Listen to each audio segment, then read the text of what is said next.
you're looking at here is the '06 Nissan 350Z that I'm going to be competing in Formula Drift for this year. The car was provided to us from Nissan North America, and it will be a Falcon Tire Motorsports car with the blue and green paint scheme as we did last year with most of the cars. And all the build-up and maintenance that has been performed on the car is done here at LS Automotive in Baldwin Park. We chose to do the V8 setup. It was actually Kevin from LS's idea, mainly for the added torque, for better mid-range, especially with a tandem drift. But I mean, as far as like the weight goes, it's actually lighter than a twin turbo V6 setup in its NA setup that it is right now. And with moving a lot of the components to the back, like electric power steering and a rear mounted radiator, the balance is not too far off than the old SR powered 350Z. As the car sits right now, it is far from ready for Formula D competition. Some of the components that we do have on the car is the Tanabe 7 coilovers, which is speed sensitive, shock adjustment, and fully anodized and double adjustable. Some of the rates we're working with right now is 16 kg front and 10 rear. That might change as soon as initial testing starts, but compared to the old Z, which was a 12 front and 12 rear. So we're trying to balance out the V8 a little bit better using spring rates. And some of the other parts that we have is the motor and driveline right now is all standard Nissan. It's a stock Titan motor, and it's a stock gearbox, the 6-speed. And the differential is also just stock Nissan as of right now. We're waiting to work with some of those components. And as you can see, we're missing a lot of the components. Some of them are the multi-link suspension in the front and rear. We are still waiting on a lot of our adjustable arms. We don't have our steering components yet. We have to do custom tie rods since no one offers aftermarket tie rod to add the steering angle that we are going to require for the car. And even the differential, still waiting on the diff. And the internal motor work, as I was saying before, the motor's still stock, waiting on getting custom pistons and rods made for the car. So everything's taking a little while. The car's going to be fairly stock for the first couple of events, and hopefully as the season goes on, we're going to be able to build it up to more of a competitive car. Okay. Just by looking at the setup, you can see that the biggest problem we ran into with the V8 was the clearances. We have less than an inch between the valve covers and the shock towers. Probably 1 to 2 millimeters between the oil pan and the steering rack. The headers, we had to do custom tubular headers to get it to clear around the steering rack, and also to clear the frame rails. And to make sure that all of that wouldn't smash into each other, we had to do solid motor mounts. And what we did was we did a solid tubular front motor mount, which has T-bolts holding it down, similar to like a top fuel car.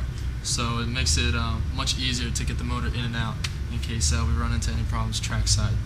And since the V8 was never offered with a manual transmission, we had to do custom adapter plate to fit the standard 6-speed transmission to it, and also a custom flywheel so we could get a clutch onto the back. I've been driving the 350Zs for about 1.5 years now. The first car, the SR powered car, took about 6 months to get it worked out right to handle the way I would want it to. The lighter weight motor in front obviously helped with that. So comparing that car to this car is, there's a lot of differences. Some of the things we're doing with this car is, like I said before, moving some of the weight to the back to try and compensate for it.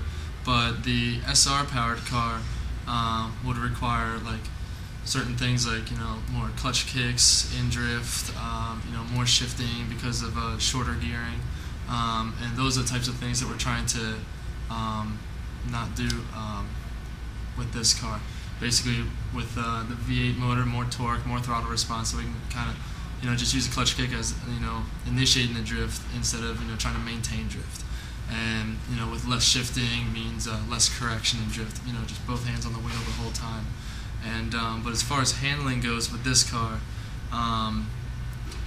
like I said, our primary concern is weight, and with the convertible, it also shaves off. Don't know exactly how much, but probably about like 50 to 100 pounds. And we're just going through. We have carbon fiber doors, just much more lightening to this car than the previous SR powered car. That was more of like a street car setup with an SR. Going back to the SRs, here at LS, when we do SR swaps, there's certain things that you want to look for. When you're picking up your SR motor, first you want to make sure it's a complete swap, whether it's a front clip or if it's just on a pallet. There's certain things you want to look for. Mainly want to make sure you have all the electronics, the mass airflow sensor, igniter chip, crank angle sensor. You want to make sure that the wiring harness hasn't been hacked up, or any sort of add-ons like fuel controllers or anything like that where they might be splicing into the ECU side of it. Obviously you want to make sure the oil pan is not smashed up, which means that it could have been starved from oil. When we installed the SR motor into the Z, it was actually much more straightforward than we thought. Everything cleared, we didn't have to worry about the oil pan or sway bar. The only thing we had to really do was make the motor and training mounts. And then after that, the obvious, we had to do drive shaft, we had to make the radiator and intercooler fit. We chose to do a V-mount just for reliability reasons. And also we had to change the rear gear because of the 6-speed transmission versus the SR. The gearing is so different that the rear drive is much longer than your standard S13 or 14. So we did a Skyline rear differential to help compensate with that. And other than that, the motor and training mounts were probably the most difficult part. Everything else just kind of bolted in. The power steering, we chose to do the 350Z power steering, but we had to make a custom mount and mount it under the intake manifold instead of using the SR power steering and remaking all the hard lines. Our next major event is the D1 Grand Prix, which is in only about 2 weeks on March 3rd and 4th. For that event, I'm going to be driving the SR powered 350Z since we do not have a hard top for this car yet, so it's not legal for competition in the D1 series. So that'll give us a little more time to prepare this car. We do a lot of our testing and tuning with Falcon Tire and Drift Show Off. We do numerous events across the country throughout the year to get ready for all the Formula D events, and that'll help us get this car ready for Formula D, which starts on April 2nd, which is round 1 in Long Beach. And it should be pretty interesting to drift on the streets rather than just a parking lot or in a track. So it should make for a pretty exciting event. And also in April is the release of our Drifting Lights Bad as Hell video, which we're all pretty anxious for as well. This car here is my Nissan S13 that I'm building for another backup and demo car. Since I'm building it with my own money, we had to try and keep the budget down. We're building this entire car for under $10,000, and it should be fairly competitive, but since it's mainly for demo, we're not really too worried about most of the aspects of weight and horsepower. So what we did was we chose the RB25 motor, which is pretty reliable, up to 400 horsepower, and without building any of the internals. And for the transmission, at the same time, is good for about 450 horsepower without doing a gear set or replacing the transmission altogether with the aftermarket one.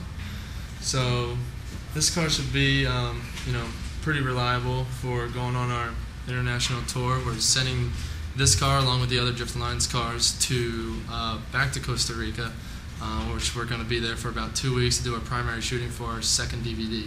And from there we are planning on going to El Salvador and also some countries in Europe.